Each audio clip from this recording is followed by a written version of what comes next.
Pagi Gereja Oikos Online.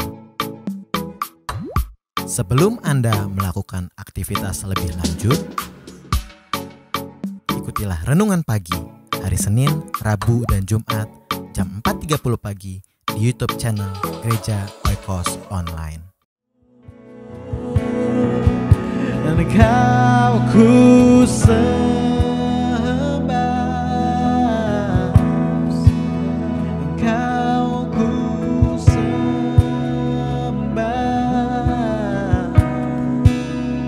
Kau ku sembah. Oh Tuhan, Kau ku sembah. Katakan sekali lagi, lebih sungguh lagi. Kau ku sembah, amin. Dan Kau ku sembah, Kau ku sembah.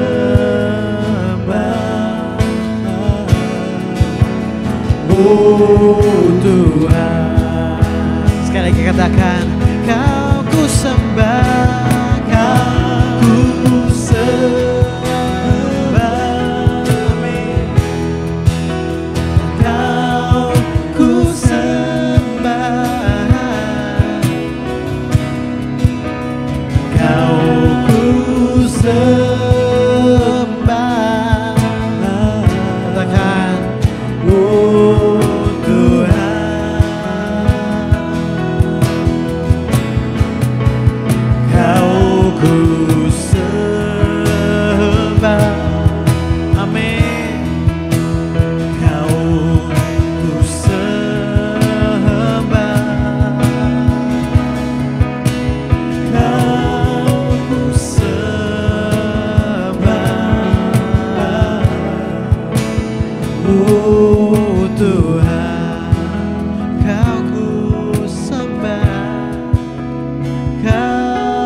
Tuhan, kami rindu kemuliaan-Mu dinyatakan di tengah-tengah kami, di gereja kami Tuhan, di gereja kami, di tengah-tengah keluarga kami, di dalam dunia kami, di dalam pekerjaan kami Tuhan, di dalam dunia pertemanan kami, di dalam dunia bisnis kami Tuhan. Biar kemuliaan-Mu dinyatakan di dalam hidup kami Tuhan. Kami rindu Tuhan, hidup kami memuliakan nama-Mu Tuhan, membawa kemuliaan bagi nama-Mu Bapa. Dan Bapa, biar pada pagi hari ini kami dapat diubahkan oleh firman-Mu Tuhan. Biar kiranya Engkau berbicara buat setiap kami, dan biar kami memiliki hati dan telinga yang begitu peka atas suara-Mu. Kami rindu hidup kami diubahkan. Berbicaralah kepada setiap kami. Di dalam nama Tuhan Yesus Kristus, semua kita yang percaya katakan amin. Puji Tuhan. Mari kita siapkan hati kita untuk mendengarkan firman Tuhan.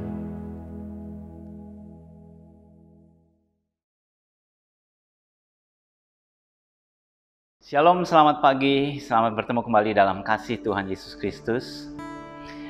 Kita akan lanjutkan pembacaan kita dari kitab Wahyu, dan sebelumnya kita akan berdoa terlebih dahulu. Tuhan Yesus, berkati pembacaan firman-Mu saat ini Tuhan. Berkati kegiatan kami sepanjang hari ini Tuhan. Singkapkan Tuhan hal-hal yang terselubung di dalam nama Tuhan Yesus. Amin. 2 hari yang lalu saudara mendengarkan tentang untuk menjadi saksi bagi Kristus. Bagaimana Yohanes dia menjadi saksi apa yang dia lihat, dia tuliskan bagi kita sekalian. Kita akan lanjutkan di dalam ayat kedua. Yohanes telah bersaksi tentang firman Allah dan tentang kesaksian yang diberikan oleh Yesus Kristus. Yohanes telah bersaksi tentang firman Allah dan juga tentang kesaksian yang dia dapatkan dari Tuhan, yaitu segala sesuatu yang telah dilihatnya. Jadi 2 hari yang lalu saya sampaikan kalau saudara mungkin menjadi saksi dari satu kecelakaan, karena saudara melihatnya, saudara dapat menceritakannya dengan seksama apa yang telah terjadi saat itu. Begitu juga Yohanes. Yohanes mendapatkan vision dari Tuhan dan segala sesuatu yang dia lihat saat itu dia dapat menuliskannya dengan seksama. Sehingga apa yang dia lihat itu, yang dia dapat terima dari Yesus Kristus, itulah yang kita akan alami dalam waktu-waktu mendatang. Di sini kita lihat bahwa menjadi saksi adalah membagikan segala sesuatu yang telah dilihatnya, yang telah dirasakannya, yang telah dialaminya. Itu sebabnya pada hari Rabu kita belajar tentang menjadi saksi bagi Kristus untuk menyaksikan apa yang Tuhan telah perbuat di dalam hidup kita. Nah, terus kemudian di ayat ketiga, berbahagialah ia yang membacakan dan mereka yang mendengarkan kata-kata nubuat ini. Saudara, luar biasa sekali. Membaca kitab Wahyu dikatakan berbahagialah ia yang membacakannya. Saat ini saudara sedang baca. Saat ini saya sedang membacanya. Dan dikatakan berbahagia. Saudara menjadi orang yang berbahagia. Saya menjadi orang yang berbahagia. Dikatakan ia yang membacakannya. Dan mereka yang mendengarkannya. Saya membaca, saudara mendengarkan. Saudara membaca, saya mendengarkan, atau kebalikannya, dikatakan kedua-duanya itu berbahagia. Mungkin kata berbahagia seperti di dalam terjemahan bahasa Indonesia, kita bingung kenapa bahagia seperti itu. Apa maknanya bahagia? Tetapi dalam bahasa Inggris lebih jelas, blessed. Artinya diberkatilah orang yang membacakan dan mereka yang mendengarkan kitab ini. Jadi saudara membaca kitab Wahyu, saudara menjadi orang yang diberkati. Saudara mendengarkan kitab Wahyu, saudara menjadi orang yang diberkati. Kenapa diberkati maksudnya? Pada waktu kita mendengarkan firman Tuhan, membacakan firman Tuhan atau membacakan kitab Wahyu, kita mendapatkan sesuatu pengertian. Mendapatkan satu pengertian tentang bahwa pengharapan di dalam Kristus itu nyata. Yesus segera datang. Ada pengharapan di dalam Kristus, hidup kekal di dalam Kristus, sehingga hidup kita merasa diberkati dan kita diberkati. Orang yang mendengarkannya timbul iman dan dia juga diberkati. Dan dikatakan tidak hanya membaca, mendengar, dan yang menuruti apa yang ada tertulis di dalamnya. Jadi membaca, mendengarkan, menjadi pelaku. Mudah kita mendengarkan. Bagi kita mudah kita membacakannya, tetapi lebih sukar untuk menjadi pelaku firman. Saudara membaca misalkan, kasihilah musuhmu, gampang. Mendengarkannya gampang. Tetapi pada waktu mempraktekannya sulit. Nah di sini dikatakan, diberkatilah orang yang membacakan, orang yang mendengarkan, dan orang yang melakukan apa yang tertulis di dalam kitab Wahyu ini. Apa saja yang Tuhan lakukan, apa saja yang Tuhan perintahkan. Pada waktu Tuhan berbicara kepada 7 sidang jemaat dalam kitab Wahyu, ada hal-hal yang perlu kita lakukan. Ada hal-hal yang perlu kita ubah dalam hidup kita. Gaya hidup kita mungkin yang tidak sesuai dengan firman Tuhan, kita harus singkirkan dan kita harus datang atau komit kepada Tuhan. Dikatakan kenapa? Ayat berikutnya, kalimat berikutnya, sebab waktunya sudah dekat. Karena waktunya sudah dekat. Kitab ini ditulis zamannya Yohanes. Diperkirakan mungkin tahun 89 sampai 92. Kitab Wahyu mungkin diperkirakan ditulis zamannya. Sekarang tahun 2021. Sudah hampir 2000 tahun ya, paling enggak. Tahun 1900 berapa puluh ya. Tapi kok belum tiba saatnya. Tapi kok belum. Apa yang Yohanes tuliskan pada tahun 90-an, waktunya sudah dekat. Sampai sekarang kok belum datang-datang. Saudara, penglihatan itu menunggu waktu. Kalau di sini Tuhan berkata sebab waktunya sudah dekat. Apa yang menjadi tanda-tanda tentang kedatangan Kristus? Kenapa dikatakan pada waktu zamannya Yohanes bicara tentang waktunya sudah dekat? Yohanes tidak tahu, pokoknya yang dia dapat wahyu dari Tuhan Yesus dia tuliskan saja. Mungkin saat itu Yohanes sedang berada dalam persecution, dalam penganiayaan. Banyak umat Tuhan, umat Kristen yang dibunuh atau diadu dengan binatang buas, dimakan oleh binatang buas dalam arena gladiator. Dan banyak sekali kekejaman Roma yang membunuh banyak anak-anak Tuhan. Sehingga mereka merasa bahwa mungkin ini sudah akhir zaman. Ini mungkin udah akhir dari segala-galanya. Waktunya sudah sangat dekat. Sehingga setiap generasi mereka bisa komit, waktunya sudah dekat, waktunya sudah dekat. Saya tahun 1970 waktu masih remaja, saya sudah mendengar berita tentang kedatangan Tuhan yang mengatakan waktunya sudah dekat, Yesus segera datang, Yesus segera datang. Itu tahun 70. Sekarang tahun 2021 sudah menjelang lebih 50 tahun dari waktu dahulu saya dengar. Dan sekarang masih berkata waktunya sudah dekat. Tetapi kita lihat, kalau kita perhatikan adanya tanda-tanda menjelang kedatangan Tuhan, semakin kita hidup di zaman ini, semakin confirm, semakin nyata bahwa tanda-tanda kedatangan Tuhan itu semakin mendekat dan semakin nyata. Mungkin saudara berkata, wah nakut-nakutin nih Pak Yakub. Tidak demikian. Tapi memang Tuhan sudah berkata demikian. Kita lihat di dalam Matius pasal 24. Matius 24 ayat 14. Dan Injil kerajaan ini akan diberitakan di seluruh dunia, menjadi kesaksian bagi segala bangsa. Sesudah itu, sesudah Injil diberitakan sampai ke seluruh dunia, barulah tiba kesudahannya. Ini tanda terakhir. Sebelumnya Tuhan berkata, ada gempa bumi, ada perang, ada kelaparan. Dari zaman Tuhan Yesus sampai ke zaman kita sekarang, berapa kali perang? Banyak sekali. Ada perang dunia pertama, perang dunia kedua, ada perang-perang lokal. Terus berapa banyak bencana kelaparan? Banyak di mana-mana. Berapa banyak bencana gempa bumi? Banyak di mana-mana. Tetapi tanda yang Tuhan Yesus sampaikan di dalam dalam Matius 24 ayat 14 itu belum didapatkan.